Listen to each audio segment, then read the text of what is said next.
तब भी मुझे रीज़न समझ नहीं आया। मुझे लगा कि मे बी हार्मोनल इशू है। मुझे एक पिंपल आता था जाता था, दूसरा आता था जाता था। कि मैंने सबसे पहले तो अपने सारे प्रोडक्ट्स जो मैं यूज़ करती थी उनको यूज़ करना छोड़ दिया और मैंने उनको बाय बाय कह दिया। मैंने उनको मुझे पैसे नहीं खर्चने ना। हेलो हेलो हेलो, अस्सलाम वालेकुम everyone, hope you all are fine.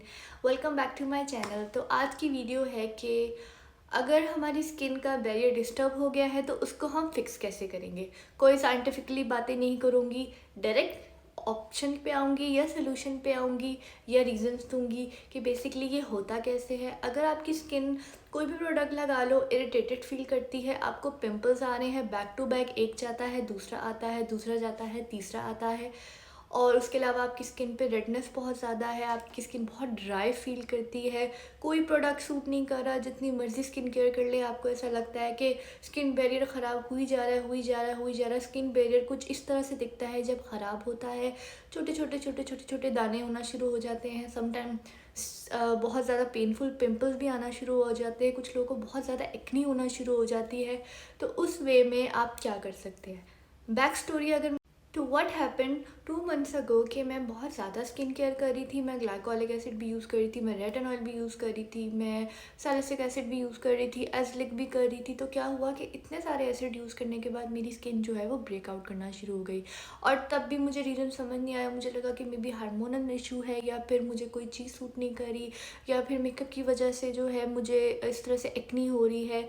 तो मैंने क्या किया कि मैंने रिलीजियसली स्किन केयर करना शुरू कर दी। मैं सारे प्रोडक्ट्स यूज़ करती थी और स्टिल मुझे एक पिंपल आता था जाता था, दूसरा आता था जाता था। और सबसे मसला ये था, पिंपल्स का मसला नहीं था, मसला था कि जो उसके बाद रेड मार्क्स छूट जाते हैं वो मेरे रह जाते थे। तो मैंने इतना ज़्यादा परेशान हो जाना कि मैं अब क्या करूँ, मैं क्या करूँ, मैं क्या करूँ। तो फिर मैंने इस बारे में रिसर्च की कि बेसिकली स्किन बैरियर जब आपका डैमेज हो जाता है तो फिर क्या होता है। जब मैंने इस बारे में सर्च किया तो फिर मुझे पता चला कि मेरी स्किन जो है वो बहुत बुरी तरह से डैमेज हो चुकी हुई। तो मैंने क्या किया कि मैंने सबसे पहले तो अपने सारे प्रोडक्ट्स जो मैं यूज़ करती थी उनको यूज़ करना छोड़ दिया और मैंने उनको बाय बाय कह दिया। मैंने उनको बिल्कुल यूज़ नहीं किया। और मैंने पहले सोचा कि मैं कोई प्रोडक्ट्स मंगवाती हूँ, क्योंकि जब मैंने इंटरनेट पे सर्च किया तो इतनी सारी महंगी महंगी क्रीम जैसे सेरावे की या फिर सेटाफिल और ये वो, and they are highly expensive. और मेरे पास ऑलरेडी मैं अपनी स्किन केयर पे इतना ज़्यादा खर्चा कर चुकी हुई थी कि मुझे था कि अब मुझे पैसे नहीं खर्चने ना, अब मुझे कुछ घर में ही कुछ करना है। तो फिर मुझे था कि अब हाइलुरोनिक एसिड मेरे पास नहीं था, तो मैंने कहा कि अब मैं वो ऑर्डर करूं। तो फिर मैंने ये सोचा कि मैं क्यों ना घर में ही कोई ऐसी चीज़ बनाऊं जो मेरी स्किन को सूट करे और मेरी स्किन भी अच्छी हो जाए। तो फिर मैंने क्या किया कि मैंने अपना हाइलुरोनिक एसिड खुद बनाया। और मैंने क्या किया कि मैंने ग्लिसरीन ली, मैंने उसमें थोड़ा सा रोज़ वाटर डाला, मैंने उसमें थोड़ा सा आलमंड ऑयल डाला, मैंने उसमें थोड़ा सा विटामिन ई के कैप्सूल्स डाले, मैंने उसको शेक किया और मैंने उसको स्टोर करके रख लिया। 7 डेज़ वो हाइलुरोनिक एसिड मैं रिलीजियसली अप्लाई करती थी। तो बेसिकली मेरी स्किन केयर रूटीन कुछ इस तरह से कि सुबह मैं बस नॉर्मली जो क्लिनजर होता है या फेस वॉश होता है उससे मुंह धो लेती थी और सुबह के टाइम सिर्फ मॉइस्चराइज़र और सनब्लॉक लगाती थी और कुछ भी नहीं लगाती थी। रात को मैं अपनी स्किन को डबल क्लिनज करती थी, पहले कोई क्लिनजर यूज़ करती थी, उसके बाद फेस वॉश करती थी, उसके बाद मैंने जो खुद अपना सीरम बनाया था मैं वो यूज़ करती थी। उसके बाद मैंने कोई भी आलमंड ऑयल लेकर या ऑलिव ऑयल लेकर मैं उसके अंदर थोड़ी सी वैसलीन ऐड करके ना, बिल्कुल लाइक पिंच ऑफ वैसलीन, आपने ज़्यादा यूज़ नहीं करनी, literally pinch of Vaseline add करके मैंने अपने फेस पे मसाज करके मैंने सो जाना। और मैंने ये 7 डेज़ रेगुलर ये किया। उसके अलावा मैं इसके साथ एक काम ये भी करती थी कि जब मैं मुंह धोती थी तो मैं बेसन और हल्दी का मास्क लगाती थी। और ये मैंने 7 डेज़ लगातार ये मैंने सारी चीज़ें की।